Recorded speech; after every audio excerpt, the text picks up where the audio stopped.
Person దగ్గర, యేసు ప్రభు సంఘానికి సంబంధించిన వారి దగ్గర కాకుండా వేరే దగ్గర బాప్తిసం పొంది నేను క్రీస్తు ప్రభు సంఘంలోనే ఉన్నాను అనుకుంటే లేదు. అందుకే ఈ ఉదాహరణ చెప్పాను, మనకు అర్థం కావడానికి కోసం.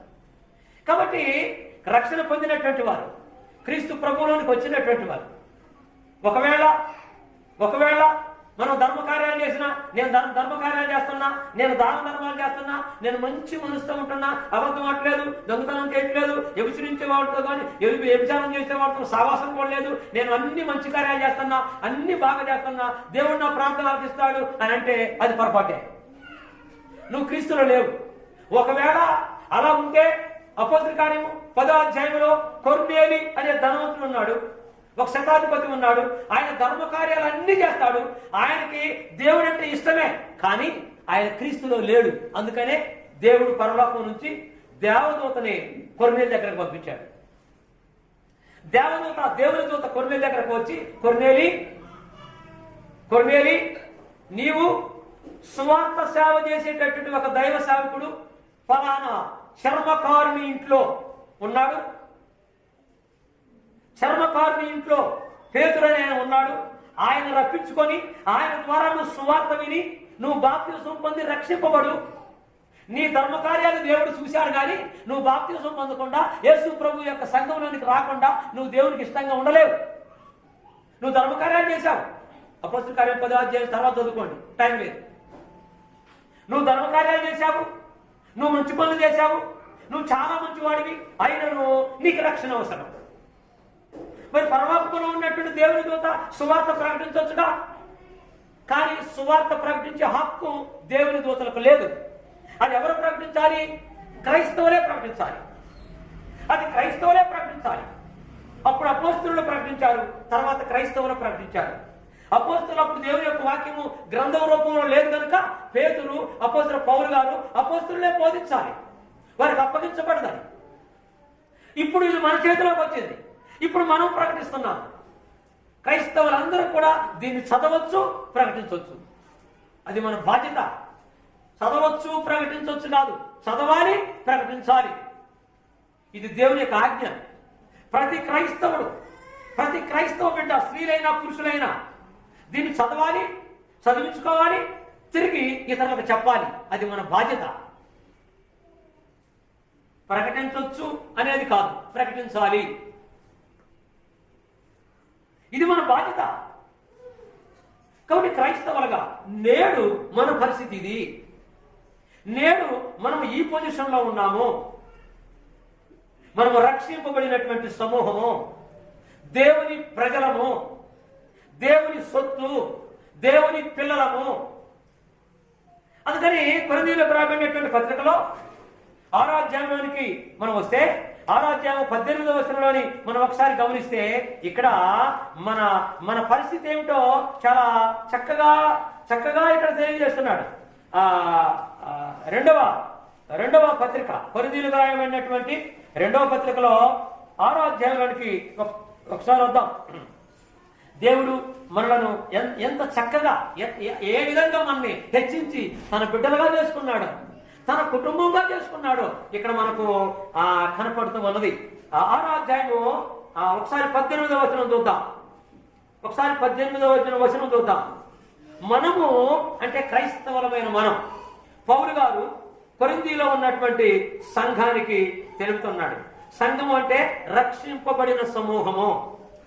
సంఘము అంటే చీకట్ల నుంచి పిలువబడి వెలుతురులోనికి పిలువబడిన వారు, ఆశ్చర్యకరమైన వెలుగులోనికి పిలువబడిన వారము. అంటే మనలాంటి సంఘము క్రైస్తవులతో, కొరింథీ పట్టణం ఉన్న క్రైస్తవుతో ఆనాడు తెలియజేస్తూ ఉన్నాడు. ఏమని? మనము జీవము గల దేవుని ఆలయమై ఉన్నాము. అబ్బా, ఎంత గొప్ప విషయం! మనమే దేవుని ఆలయము. ఆనాడు యెరూషలేములో పెద్ద పెద్ద రాళ్లతో కట్టబడిన దేవాలయము దేవునిది అయితే, ఈనాడు మనము ఒక్కొక్కరితో మనుషులతో కట్టబడినటువంటి, పరిశుద్ధులతో కట్టబడిన ఆలయము అంటున్నాడు. పరిశుద్ధ జనాంగంతో కట్టబడిన ఆలయము, మనమే దేవుని ఆలయము అంటున్నాడు ఇక్కడ. తర్వాత ఏమంటున్నాడు? అందుకు దేవుడు ఇలాగూ సెలవిస్తున్నాడు. ఆనాడు అన్నాడు, ఆనాడు ఏమన్నాడు? నేను వారిలో నివసించి సంచరించును, నేను వారి దేవుడిన యుందును, వారు నా ప్రజల యుందురు. ఎవరు? అన్యులమైనటువంటి మనం. అన్యులమైనటువంటి మనము. ఆనాడు ఇశ్రాయేలు కాలంలోనే ప్రవక్తల ద్వారా దేవుడు చెప్పాడు, రానున్న కాలంలో వారికి నేను దేవుడై ఉంటాను, వారు నా ప్రజలై ఉంటారు. వారు అంటే ఎవరు? మనమే. క్రైస్తవులమైన మనల గురించి ఆనాడే ప్రకటించబడదు. ఆనాడే దేవుడు చెప్పాడు. అన్యులుగా మనం ఉన్నప్పుడు, అన్య జాతులుగా ఉన్నప్పుడు, దేవునికి వ్యతిరేకంగా ఉన్నప్పుడు, మనము విగ్రహాలకు మొక్కుతున్నటువంటి విగ్రహాలకు కొబ్బరికాయలు కొడుతూ, చనిపోయిన వారి దగ్గర కొబ్బరికాయలు కొడుతూ, మనము అన్యులుగా జీవిస్తూ ఉన్నటువంటి సమయంలో, ఆ ఆచారాలు చేస్తున్నటువంటి సమయంలో, అంటే ఇప్పుడు కూడా ఆచారాలు ఉన్నాయా? క్రైస్తవుల్లో అక్కడక్కడ ఈ ఆచారాలు కనపడుతున్నాయి. డెడ్ బాడీల దగ్గర కొబ్బరికాయలు కొడుతున్నాం. ఎందుకు కొడుతున్నామంటే మనం పెద్దల మాట వినాలి. పెద్దలెవరో క్రైస్తవులా? కాదు. పెద్దలేమో దేవుని ఎరుగని వారు, పెద్దలేమో దేవుడు అంటే ఏంటో తెలియని వారు, పెద్దలు పరిశుద్ధులు కాదు. కనుక వారికి తెలియదు ఇది. మనం ఏం చేస్తున్నాం అంటే వాళ్ళు చెప్పినట్టు కొట్టో అంటే కొట్టడమే, పెట్టో అంటే దండం పెట్టడమే. వాళ్ళు చెప్పినట్టు మనం చేస్తున్నాం, కానీ దేవుడు చెప్పినట్టు చేయలేకపోతున్నాం. కారణం ఏంటంటే మనం లోకంలో ఉన్నాం, లోకముతో ఇంకా ఉన్నాం. లోకములో ఉండటం సహజమే, కానీ లోకంతో ఉండొద్దు అంటున్నాడు దేవుడు. లోకములో ఉండటం వేరు, లోకముతో ఉండటం వేరు. లోకముతో ఉండటం అంటే వారు చెప్పిన పనులు చేయటం, లోకములో ఉండటం అంటే అందరిలో కలిసిమెలిసి ఉండటం. కనుక మీరు లోకములో ఉన్నారు కానీ లోకముతో ఉండొద్దు అంటున్నాడు. మీరు నా పిల్లలు అన్నాడు. అందుకని ఇక్కడ ఏమంటున్నాడంటే నేను వారిలో నివసిస్తును, నేను వారి దేవుడిన యుందును, వారు నా ప్రజల యుందురు. కావున మీరు వారి మధ్య నుండి బయలుపెట్టి ప్రత్యేకముగా ఉండుడి. మీరు ప్రత్యేకంగా ఉండాల్సిన అవసరం ఉంది. అందుకనే ప్రత్యేకంగా ఇక్కడ కూడుకున్నాం. ఇక్కడ మనం అందరం ప్రత్యేకంగా కూడుకొని దేవుని మాటల్లో జ్ఞాపకం చేసుకుంటున్నాం, దేవుని యొక్క మనసును అర్థం చేసుకుంటున్నాము, దేవుని యొక్క ఆలోచనను అర్థం చేసుకుంటున్నాము. మన ఎడల ఆయన సంకల్పం ఏమై ఉన్నదో అది అర్థం చేసుకోవడానికే మనం ప్రత్యేకంగా కూడుకొని ఉన్నాము. ఇంకేమన్నానంటే అపవిత్రమైన దానిని ముట్టకూడని ప్రభువు చెబుతున్నాడు. అపవిత్రమైన దానిని ముట్టొద్దు. అపవిత్రమైన విగ్రహాల జోలికి కానీ, విగ్రహాల దగ్గర అర్పించిన వాడి జోలికి కానీ మనం వెళ్ళకూడదు, వారితో మనం సహకరించకూడదు. కానీ వారే అప్పుడప్పుడు మన మీద పెత్తనం చేస్తుంటారు. వారే అప్పుడు నేను చెప్పినట్లే చెయ్యకపోతే ఈడితే ఏం ఘోరం అని మన కుటుంబాలు భయపడుతూ ఉంటారు. అలా నువ్వు అపవాదికి భయపడితే ఎన్నాళ్ళు భయపడతావు? దేవునికి భయపడతావా? అపవాదికి భయపడతావా?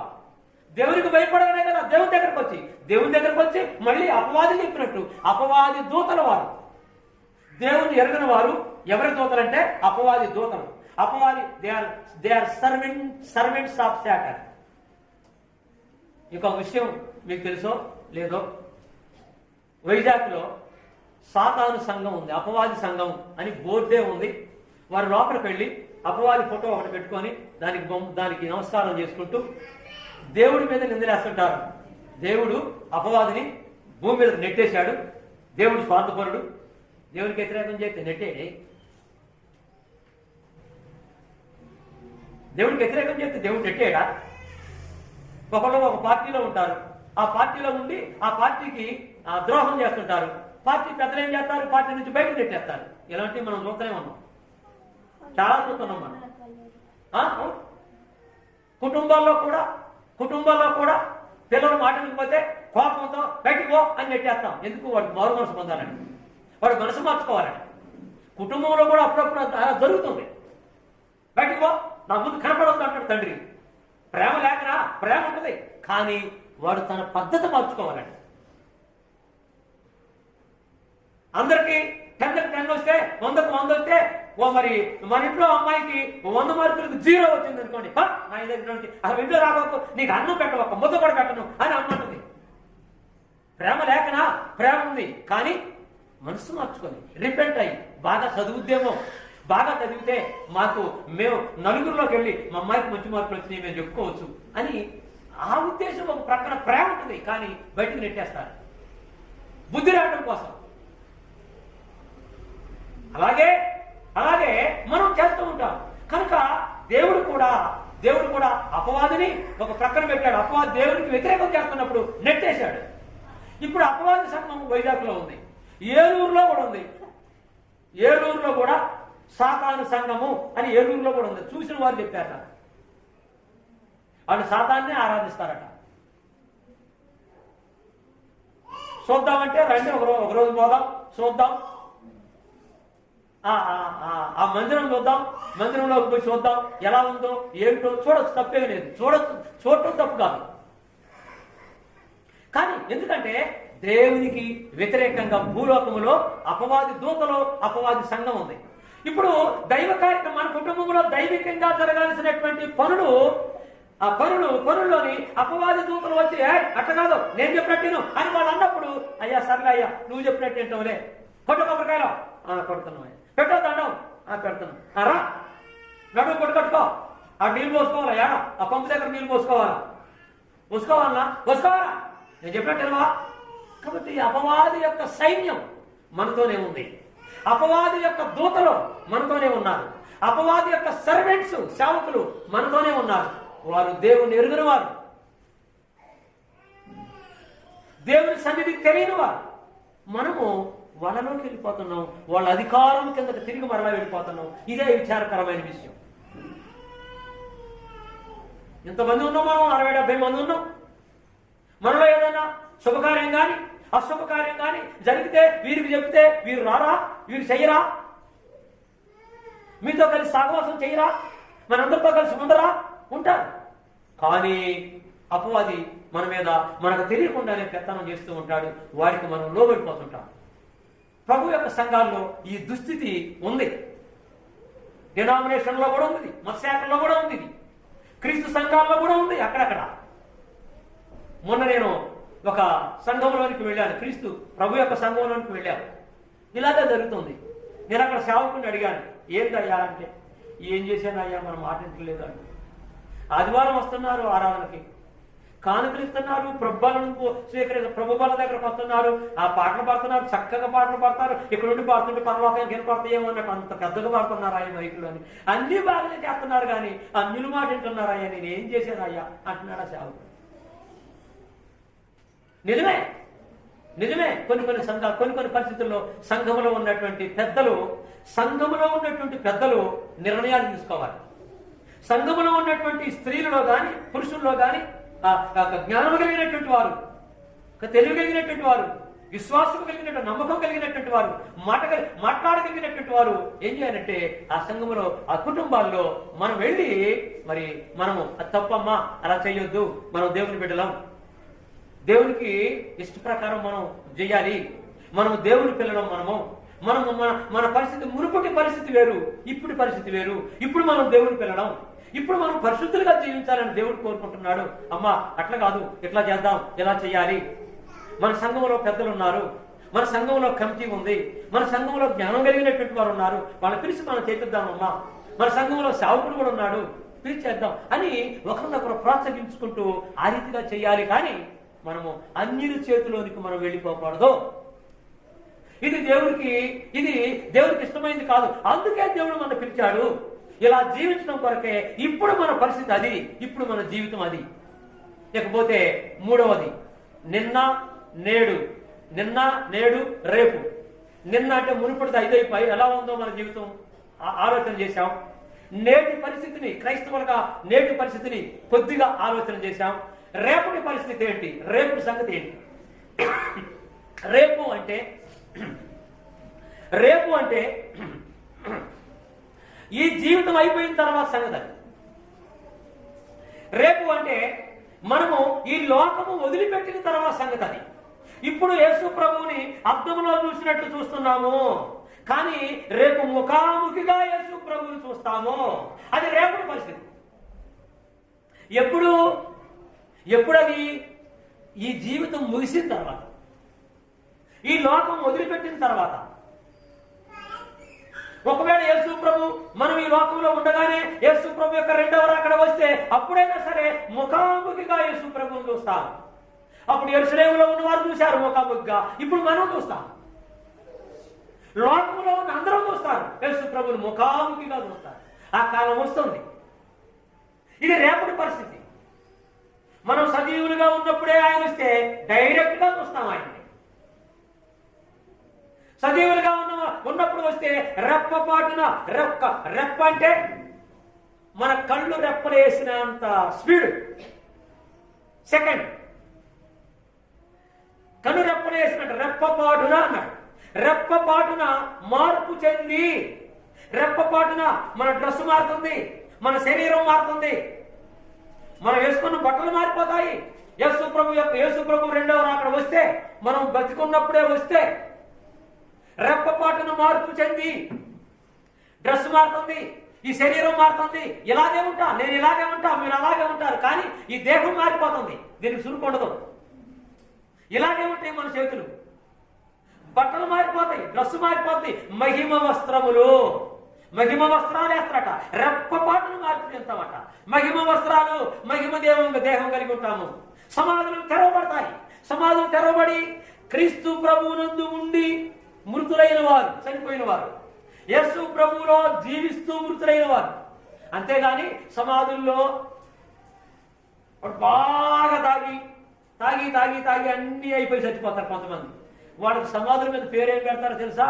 క్రీస్తునందు మృతులైన వారు ధన్యులు అని పెడతారు. మరి వారు కూడా లెగుస్తారా? నో, వాళ్ళు ఎగరు. అంటే లేచి ఆ క్రీస్తునందు మృతులైనటువంటి వారు, పరిశుద్ధులుగా జీవించినటువంటి వారు సమాధుల్లో బద్దలైపోయి ఆ సమాధులకి వారు కూడా అక్కడ ఏముంటాయి? సమాధిలోని కుళ్ళు కుచితం ఎముకలు ఉంటాయి. ఎముకలు కొన్ని సమాధులు ఎముకలు కూడా ఉండవు, కులిపోతాయి. అక్కడ కూడా మహిమ కలిగిన దేహము, మహిమ కలిగిన వస్త్రాలతో వాళ్ళు లభిస్తారట. వాళ్ళు లభిస్తారు, మనము లభిస్తాము. మార్పు చెంది ఆకాశంలోనికి వెళ్ళిపోతాము. ఇది రేపటి పరిస్థితి, రేపు జరగబోయేది ఇది. ఆకాశంలోనికి వెళ్ళిపోతుంటాము మహిమ కలిగినటువంటి దేహంతో, మహిమ కలిగినటువంటి వస్త్రాలతో. ఆ సమయంలోని ఆకాశంలో ఒక దూత పెద్ద బూర ఊతాడట, పెద్ద బూర. ఆ బూర ఊతే ఆ బూర యొక్క ఉద్దేశం ఏంటంటే యుద్ధానికి సిద్ధంగా ఉండండి. పూర్వకాలంలో యుద్ధాలు చేసినప్పుడు ఈ మైకులు లేవు. ఆకాశంలో విమానాల మీద పోయేటటువంటి పరిస్థితి లేదు. అప్పుడు పెద్ద బూర ఊతారు. ఆ బూర శబ్దము పెద్ద శబ్దం వస్తుందట. ఆ శబ్దానికి ఆ దేశంలో ఉన్న ప్రజలందరూ కూడా ఒక్కసారి ఉరికి పళ్ళిస్తారట. ఉరికి పళ్ళించి యుద్ధానికి సైన్యం కూడా సిద్ధంగా ఉంటారు కత్తులు తీసుకొని. అలాంటి బూర, దేవుని యొక్క దూత ఆకాశంలోకి వచ్చి ఒక బూర ఊదినప్పుడు ఆ బూర శబ్దానికి సమాధుల్లో ఉన్న వాళ్ళు లెగుస్తారట. సజీవులుగా ఉన్నటువంటి మనము కూడా మహిమ కలిగిన దేహంతో ఆయనే దేహం, మహిమ కలిగిన దేహం ఆయన ఇస్తాడు, మహిమ కలిగిన వస్త్రాలు ఇస్తాడు. మనం కూడా లేచి అలా వెళ్ళిపోతుంటామట పైకి. కింద ఉండేవాళ్ళు కిందే ఉంటారు, పైకి పోయేవాళ్ళు పైకి పోతారు. వామ్మ వాళ్ళు పైకి పోతున్నారు, మా అమ్మ పైకి పోతుందని పిల్లోడు ఎడుతున్నారు. నా భార్య పైకి పోతుందని భర్త వెళ్ళిపోతాడు. వీడు ఎక్కడే ఉంటాడో అలా ఎప్పుడు వెళ్ళిపోతాడు. అందుకని మనతో పాటు రావాలంటే భర్తను ఇప్పుడే దేవుని సన్నిధికి తీసుకురావాలా. ఇప్పుడు దేవుని సన్నిధి తీసుకొస్తే నీతో పాటు మనతో పాటు వస్తాడు. ఇప్పుడు రాకపోతే అప్పుడు ఆయన అక్కడే ఉంటాడు, నువ్వు వెళ్ళిపోతుంటావు. వామ నేను కిందకు పోతాంటే కుదరదు, కిందకు రానియడు దేవుడు. మహిమ కలిగిన వస్త్రాలతో ఆకాశంలోకి వెళ్ళిపోతాం. ఇది రేపటి పరిస్థితి. అదే దశలోనిక పత్రికలో మాట్లాడుతుంటాడు, చదువుకుందాం ఒకసారి. చాలా విషయాలు ఉన్నాయండి. దీనికి సంబంధించినటువంటి విషయాలు చాలా చోట్ల ఉన్నాయి. మనం ఇప్పుడు అన్ని చదువుకోలేము. ఒకసారి దశలోనిక పత్రికలోనికి మనం వద్దాం. అపోస్తలుడైన పౌలు దశలోనిక పట్టణంలో ఉన్నటువంటి క్రైస్తవులకి రాస్తూ ఈ విషయాలని తెలియజేస్తున్నాడు. అందుకని దుఃఖంలో ఉన్నటువంటి వారితో మాట్లాడుతున్నాడు. నిరీక్షణ లేని వారు ఏడ్చినట్టు మీరు ఏడవకూడదమ్మా, మీరు ఏడవకండి. మనకు ఒక నిరీక్షణ ఉంది. యేసు ప్రభు మరలా వస్తాడు, మనం తీసుకెళ్తాడు అని పౌలు గారు అక్కడ ఉన్నటువంటి సంఘానికి తెలియజేస్తూ ఉన్నాడు. చూడండి ఒకసారి 15వ వచనం, దశలోనిక పత్రిక మొదటి పత్రిక 4వ అధ్యాయము 15వ వచనము చూద్దాం. 15వ వచనం, మేము ప్రభువు మాటను బట్టి మీతో సెలవిచ్చినదేమనగా, మా సొంత మాటలు కావి, మేము సొంత మాటలు చెప్పట్లేదు, ప్రభువు మాటను బట్టి మేము సెలవిస్తున్నాం. ఇది ఆయన ఆజ్ఞ, ఆయన మాట. మేము ప్రభువు మాటను బట్టి మీతో చెప్పున్నది ఏమనగా, ప్రభువు రాకడ వరకు సజీవులమై నిలిచి ఉండు మనము. ఒకవేళ మనం సజీవులుగా ఉన్నప్పుడు ప్రభువు వస్తే నిద్రించిన వారి కంటే ముందుగా మనం ఆయన సన్నిధికి వెళ్ళము. నిద్రించిన వారంటే ఇంతకు ముందు చనిపోయిన వారు. ప్రభువులో ఉండి చనిపోయిన వారిని ఏమన్నాడంటే వాళ్ళు నిద్రిస్తున్నారు, వాళ్ళు నిద్రపోతున్నారు, తిరిగి లభిస్తారు. నిద్రించిన వారి కంటే మనం ముందు పోం కానీ ఆర్భాటముతోనూ ఎలా వస్తారట, ఆర్భాటముతోనూ ప్రధాన దూత శబ్దముతోనూ యేసు ప్రభు ఆకాశంలో ఎలా వస్తారట, ఇలా వస్తారట. ఎలాగో ఆర్భాటంతో వస్తారట. దేవుని యొక్క దూతలను ఇంటి పెట్టుకొని వస్తారట.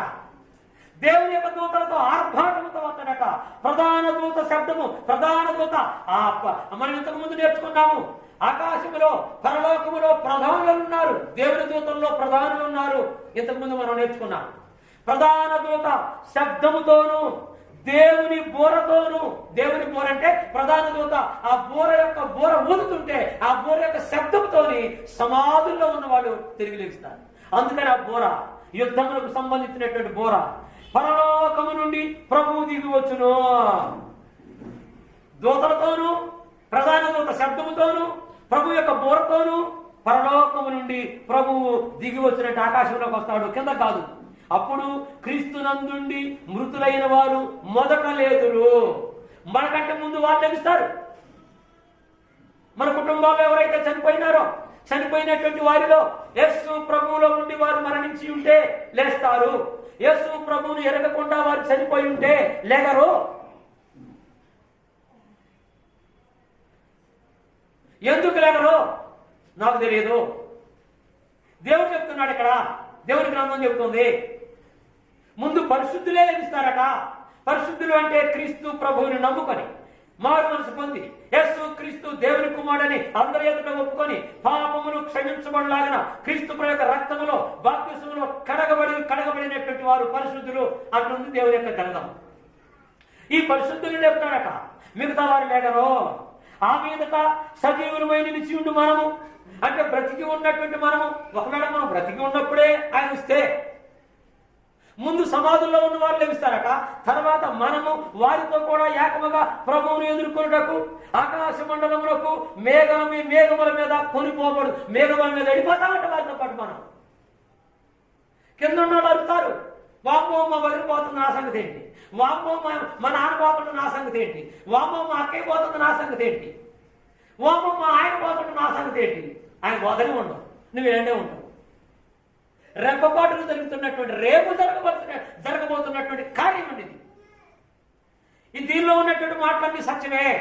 నేను ఒక్క మాట కూడా అబద్ధం చెప్పట్లేదు. మీరు నమ్మితే ధన్యులు, నమ్మకపోతే ధన్యులు కాదు.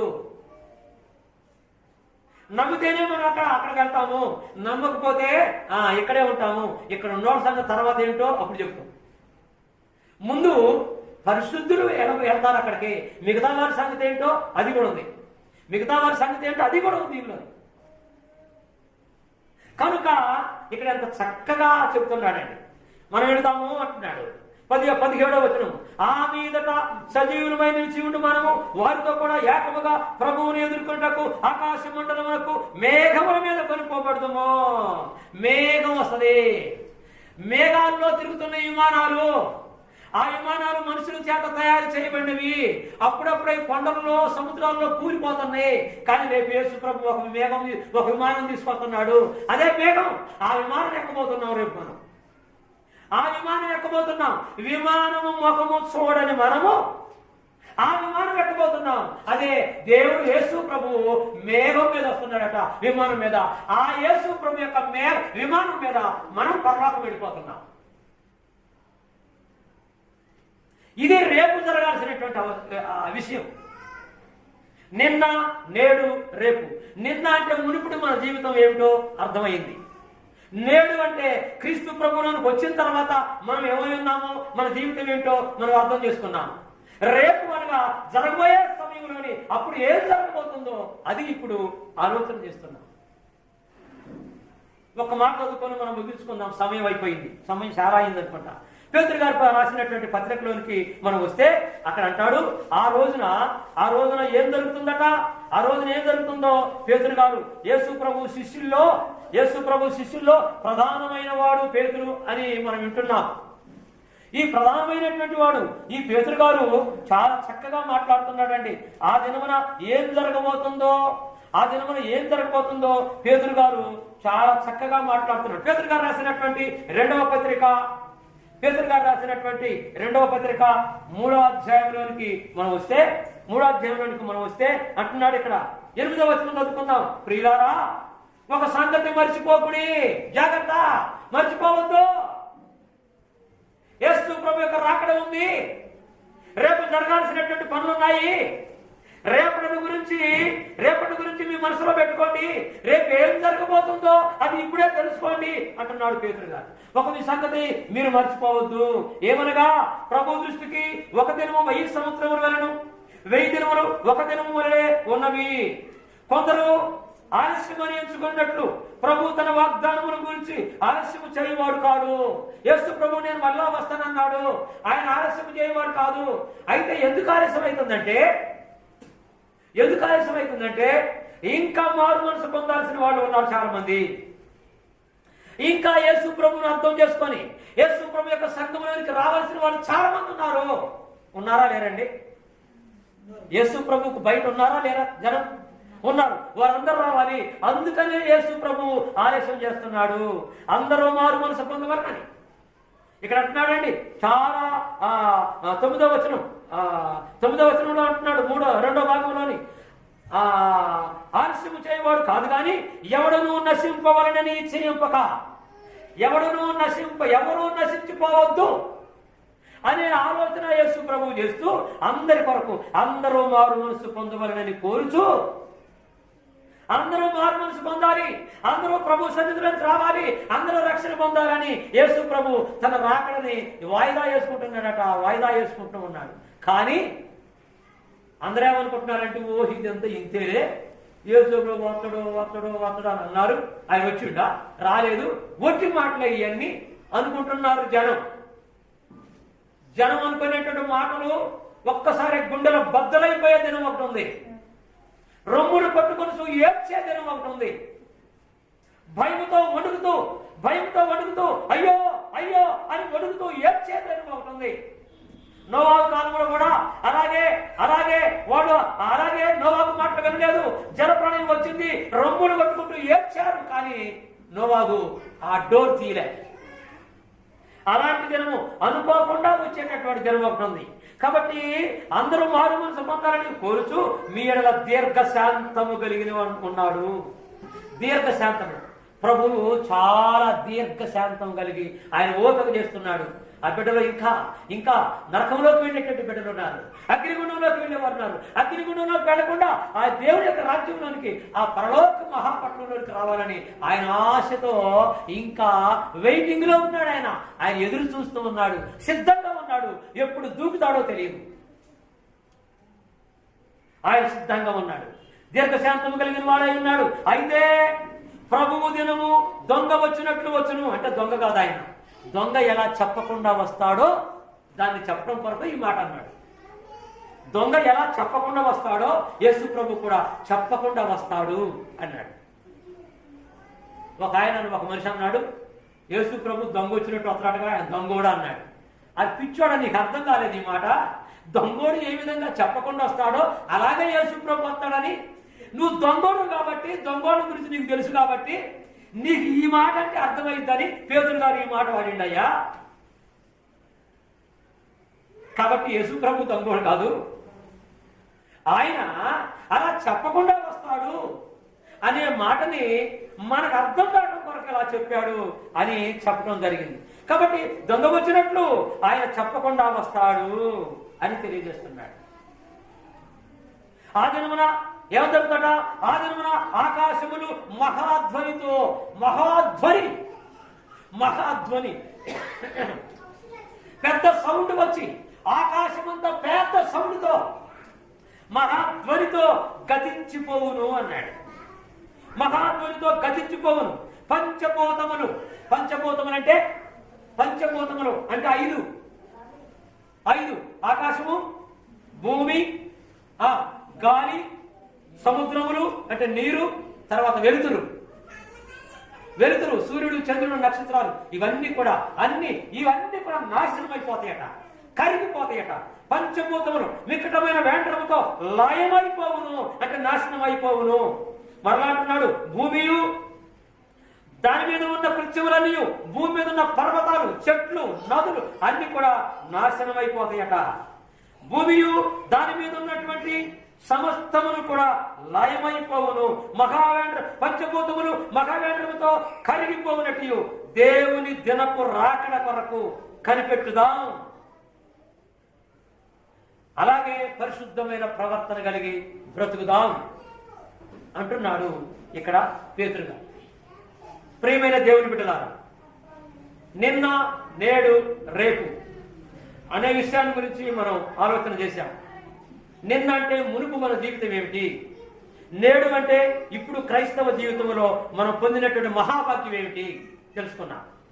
రేపు అనగా యేసు ప్రభు యొక్క రెండవ రాకడ తర్వాత మహాపరలోక పట్టణంలోనికి వెళ్తాము. అక్కడ నిత్యము దేవునితో కలిసి ఆనందంగా సంతోషంగా ఉంటాము.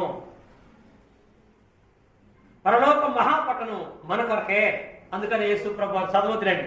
అందుకని యేసు ప్రభు వారు అన్నాడు యోహాను సువార్త 14వ అధ్యాయంలో, నా తండ్రి ఇల్లు అంటే పరలోకములో అనేక నివాసాలు ఉన్నాయి, మీ కొరకే నివాసాలు ఉన్నాయి, నేను అక్కడికి వెళుతున్నాను అన్నాడు యేసు ప్రభు. నేను అక్కడికి వెళుతున్నాను, నేను వెళ్ళి మళ్ళీ వచ్చి మిమ్మల్ని తీసుకెళ్తాను అన్నాడు. యోహాను సువార్త 14వ అధ్యాయము మొదటి 2 వచనాల్లో ఈ మాటలు కనపడుతున్నాయి.